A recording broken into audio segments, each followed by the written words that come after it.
Sí, ya está. Sí. Que ha sido el terrorismo, que incluye toda esta guerra bacteriológica, que incluye en un triunfo de la revolución, la quema de los cañaverales, la quema de las tiendas, bombas puestas en los principales centrales azucareros, en las principales industrias del país, intento de asesinar a los trabajadores agrícolas que se encontraban en la zafra del pueblo en esos primeros años de la revolución, y como bien mencionaba ahorita, el atentado contra el turismo, o sea, toda la guerra de terror contra el turismo, cuando en los años 90 Cuba trata de desarrollar el turismo en el país para enfrentar la crisis económica que significaba o que se produce en el país luego la caída del campo socialista, y esa guerra de terror que llevó a poner bombas en varios hoteles de la capital, utilizando mercenarios de otros países que llegaron a Cuba a poner esa bomba, costó la vida precisamente a un italiano, a Dicello, que se encontraba de visita en el país en esos años. Toda esta guerra desarrollada por la CIA, que tuvo varias operaciones, como la operación Mangosta, que está considerada la operación de inteligencia más grande realizada por la CIA en cualquier lugar del mundo, y que fue derrotada, por supuesto, por la Revolución Cubana, ha obligado a personas como yo, simples ciudadanos del país, a personas como los 5 compañeros nuestros que están presos en los Estados Unidos, felizmente René González se encuentra con nosotros en La Habana, pero ha obligado a gente sencilla, gente que nunca en su vida quizás pensó dedicar su vida a una profesión tan compleja como la de infiltrar una agencia enemiga o la de infiltrarse en grupos contrarrevolucionarios. Porque pienso que incluso la acción que los 5 llevaron a cabo dentro de Estados Unidos estuvo dirigida precisamente a penetrar a los grupos terroristas que estaban planificando todas esas acciones de bombas en La Habana, que estaban causando la muerte de turistas como Dicello, y obligó a gente como yo también a penetrar a la agencia misma para conocer los planes que nuestra Cuba tenía. Bene, continua, diciamo, l'elenco, no? Di atti terroristici portati a Cuba in questi anni, a partire dagli anni 60 in poi, no?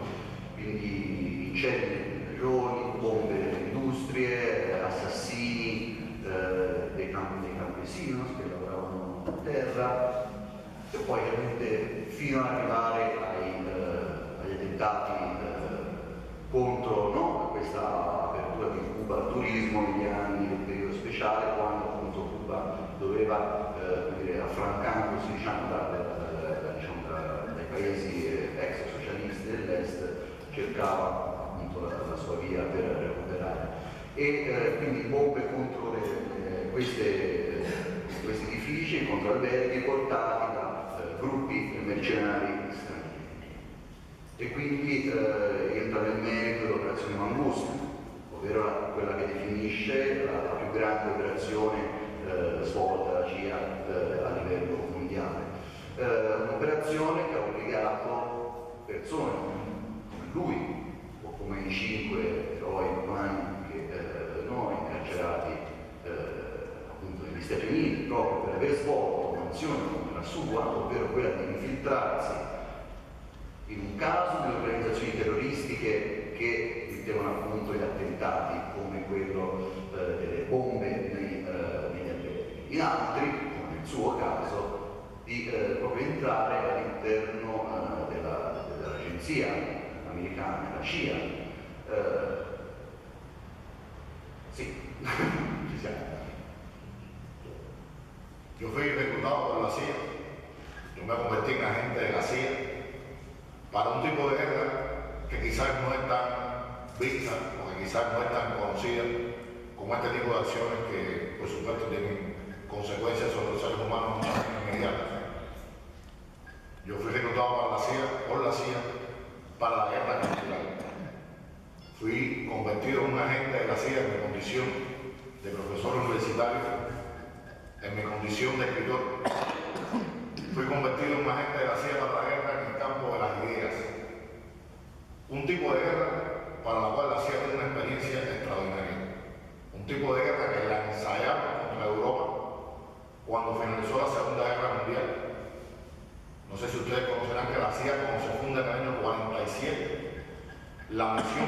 principal que va a tener va a ser llevar a cabo la guerra en el campo de las ideas, abrir un frente ideológico en Europa, no solamente para derrotar las ideas del socialismo, no solamente para eso, sino para dominar Europa. Y está perfectamente definido en su documento y está perfectamente definido en todo lo que se ha publicado al respecto. El que tenga la posibilidad de leerse un libro de uno de los fundadores del padre de la CIA, que se llama Alan Dulles, el libro se titula El arte de la inteligencia, lo pueden buscar en internet. En el arte de la inteligencia sale todo lo que planificó la CIA contra Europa en esos años del 47 hasta la caída del campo socialista.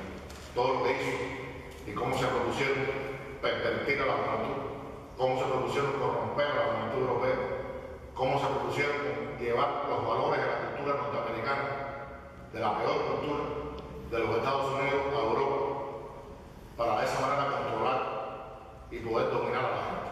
Junto con el Plan Marshall, que era su frente económico, abrieron un frente también en el terreno de la ideología.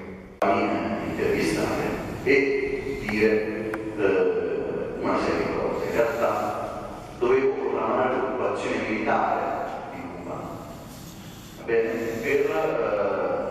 Per salvare, no? Cuba dal disastro, dal caos, eccetera. Civili, no? Per difendere i diritti umani, eccetera, eccetera.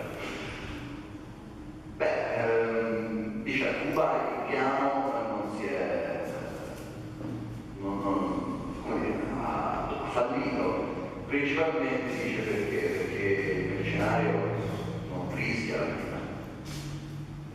Si riferisce alla Siperred, dice la Siperred la sera prima del 13 agosto, dove stiamo sperando di vedere, dorme con tutta la famiglia a casa, questo agente della CIA, Triuno, e il giorno dopo esce e anziché andare nel bar del quartiere di San Leopoldo, nel bar della piazza centrale, si ferma tra il malecone, si separano,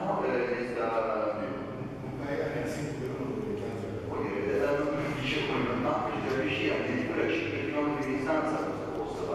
Lui semplicemente, sì, no, che esattamente, noi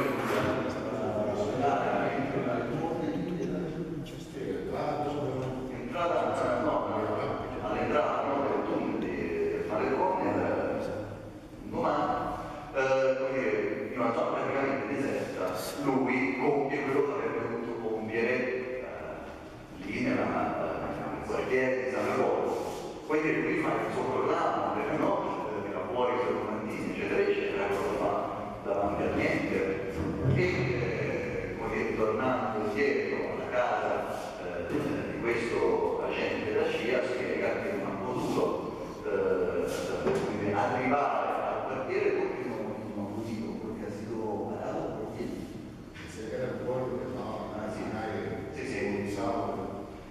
Movilizzato contra él. E dice perché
se va a llevar a cabo. Era necesario explicarle a la opinión pública internacional y a la opinión pública interna de Cuba qué era lo que se estaba tramando, porque se estaban repitiendo en el año 2011 escenarios muy similares al del 2006 en cuanto a actos provocativos en diferentes lugares del país. Y por lo tanto, todo parece indicar de que se estaba preparando una acción muy similar, muy parecida a la del 2006, porque en este momento no era yo que estaba al frente de esa nueva acción contra Cuba, pero los planes indicaban que así iba a ser, porque yo había recibido incluso en esos días la orientación por parte de la CIA de prepararnos para que porque el momento esperado para que Génesis saliera de los públicos estaba cerca. Por lo tanto, parece que todo indicaba eso. Y el gobierno cubano me solicita, me dice que estoy de acuerdo con Alessandro de televisión, y así en el 2011, en abril del 2011, yo saco de la televisión cubana un documental, una denuncia que se llamó a la zona de Cuba, junto con 5 compañeros más de diferentes sectores de la sociedad cubana que también estuvieron dentro de la fila de México, y se denuncia toda esta actividad de la CIA. La guerra contra Cuba es más dura que nunca. O sea, en muchos lugares del mundo se ha hecho creer, y la prensa todo ha hecho pensar, que la llegada de Obama al poder significó una especie de entrenamiento. El presidente que más acciones ha hecho de guerra económica contra Cuba es Obama. Obama ha realizado más acciones de guerra económica contra Cuba que los 2 presidentes anteriores del mundo en su periodo de mandato, sumándolo todo. Si uno suma todo el periodo de Bush y de Clinton, sumando todos los periodos presidenciales y las acciones contra Cuba, Obama ha hecho más acciones que esos 2 presidentes contra Cuba. Nunca ha sido la persecución de la economía cubana y de los negocios cubanos más fuerte que en estos momentos. Cuba aparece en el listado famoso de países que patrocinan el terrorismo. No está por gusto de ellos. Lo ponen ahí porque eso permite al gobierno norteamericano perseguir cualquier transacción financiera de Cuba. Somos el único país del mundo que funciona sin financiamiento de ningún banco. Funcionamos sin el dólar. No utilizamos el dólar en ninguna transacción de ser tan prohibido por el gobierno norteamericano. Igual porque se arregla a trabajar con activos cubanos, recibe la sanción inmediata del gobierno norteamericano. Cuba hace una inversión en el transporte, por poner un ejemplo, y hasta viene ellos y compran la compañía que le vendió los bonos, que los son los bonos. Por poner un ejemplo, Cuba compra ahora para el tema del transporte, para mejorar el transporte del país, ómnibus para su transporte, locomotoras, ferrocarriles y demás. Bueno, atrás viene el gobierno norteamericano y compra la empresa que está haciendo negocio con Cuba. Y la paga. Esa empresa cierra, los trabajadores son sacados a la calle y se elimina la posibilidad porque si compramos los ómnibus y no tenemos